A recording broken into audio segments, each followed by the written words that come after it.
તો ચાલો મિત્રો, આજે હું તમને બતાવું મહારાજા કૃષ્ણકુમારસિંહજીનો ચાચ બંદરનો બંગલો.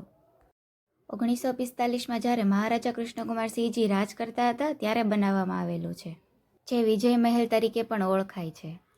જેની રચના બંગલામાંથી દરિયો દેખાય એ રીતે કરવામાં આવેલી છે અને તેમાં શાહી રૂમ, બાલ્કની અને ઝરૂખાઓ બનાવવામાં આવ્યા છે. બંગલામાં મોટો બેઠક ખંડ અને ભોજન માટે પણ અલગ ખંડની વ્યવસ્થા કરવામાં આવી છે. તમે જોઈ શકો છો કે વાવાઝોડાના કારણે બંગલામાં ખૂબ જ નુકસાન થયું છે. તો ચાલો આપણે બંગલો અંદરથી જોઈએ અને તેની રચના કેવી રીતે કરવામાં આવેલી છે એ પણ જોઈએ. તો હવે આપણે ઉપર જવાની શરૂઆત કરીએ. તો આપણે પહોંચી ગયા છીએ ઉપર અને તમે જોઈ શકો છો કે અહીંયાથી આખો દરિયો કેટલો સુંદર દેખાય છે.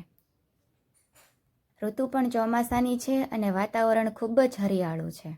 બંગલાની પાછળથી આખો દરિયો દેખાય છે અને બંગલાની આગળથી આખું ગામ દેખાય છે, ચાચ બંદર. તો મિત્રો, તમે પણ અહીંયા ફરવા આવો અને આ નજારો ખૂબ જ સુંદર જોવા મળે છે.